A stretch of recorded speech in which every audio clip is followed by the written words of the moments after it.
Hey guys, it's Justine from Night Shifts.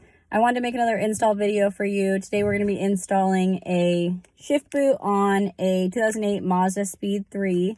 This is what our packaging is going to look like. You guys, anyone that orders probably past next week or our part 2 spring drop should be receiving their boots in this style packaging. We're pretty excited about it. So look forward to that. But let's get started.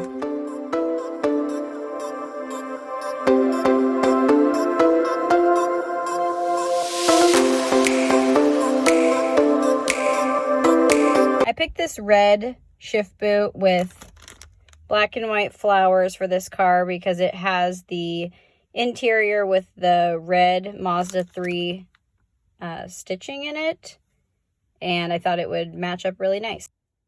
Look how good that looks. Perfect match.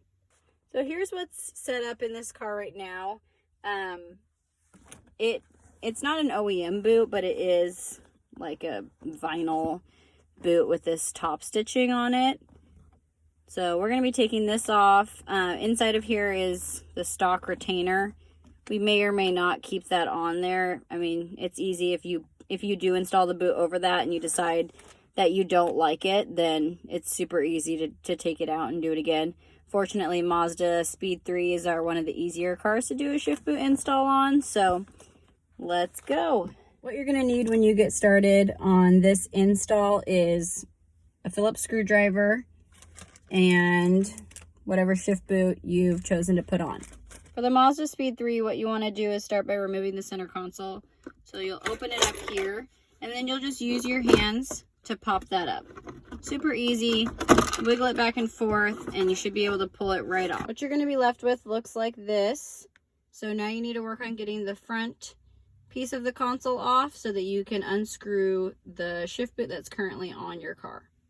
Get this piece off. What you want to do is you want to open up here so that you can pull and pop that piece off. That's it. So this boot could just totally slide right over this shift knob, but a lot of times you're not going to have a shift knob that's this you know, skinny and tall. And your shift boot's probably not going to be this wide at the opening. So you're going to want to remove your shift knob to move on to the next step. That little stock retainer that probably came off of the OEM shift boot, you can keep it if you want. You don't have to use it, but sometimes it gives a fuller look to your boot if you install it underneath your night shifts boot that you put on. So maybe set it aside until you decide what you want to do with it.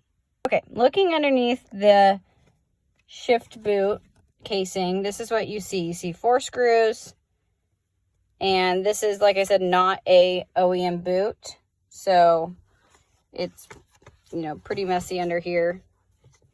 But what you're going to want to do is you're going to want to remove each of these 4 screws so that way you can install your new boot.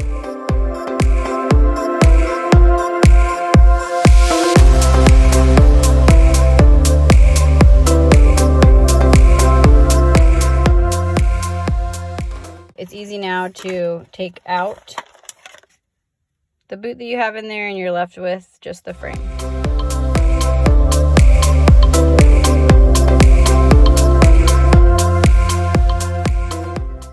Now that I'm ready to install this boot, what I'm going to do is I'm going to put it inside of the casing first over the shifter to make sure that I get the height that I want before I make any permanent decisions about installing.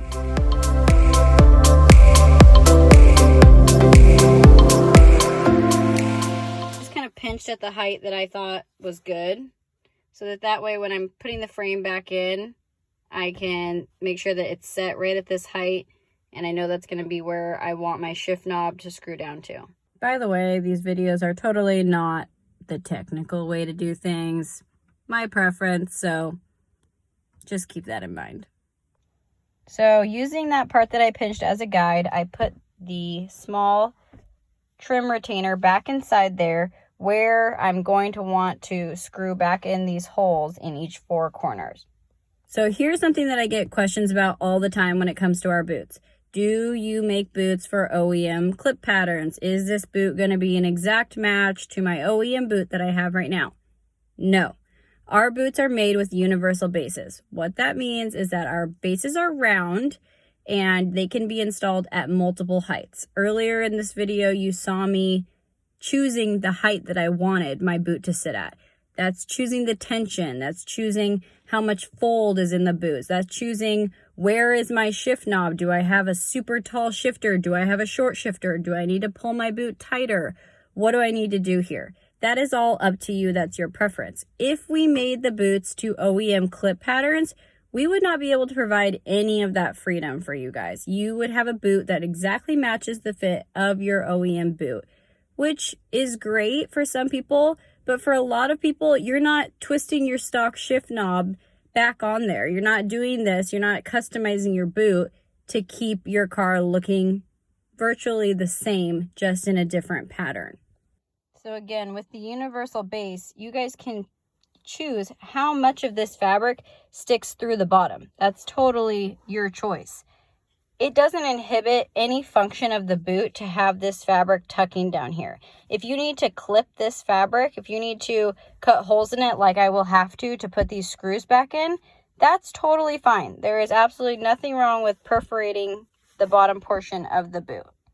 Some things I may want to check before I start putting holes in the boots is, does my boot have enough slack so that when I'm shifting gears, it's not too tight, it's not getting stuck?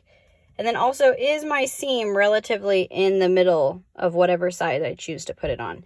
With this rectangular shape base, all you need to really care about is that the seam is either on one of the small sides, probably not on a large side. That might look interesting, but always up to you, always your preference.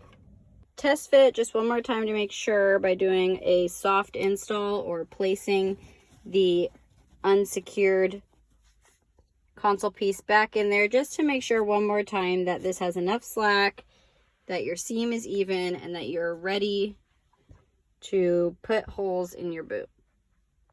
So now that I'm ready to install my boot, I'm going to start with the side that has the seam on it. That way I can make sure that this stays lined up the entire project. So start one corner, screwing the boot back on.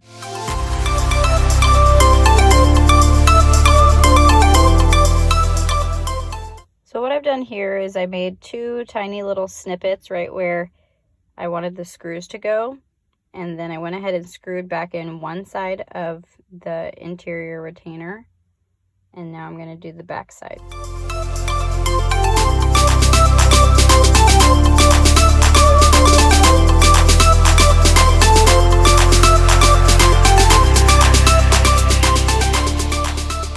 Now that I have all the screws on, I'm going to go around and tighten them all down.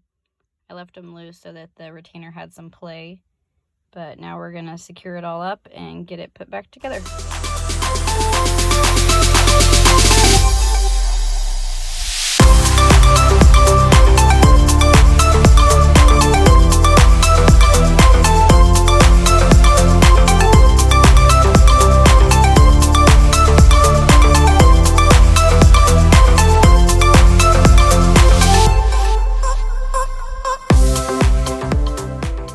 Last thing, you guys can always message me with questions, comments, feedback, anything that you need to get to me through Instagram or email.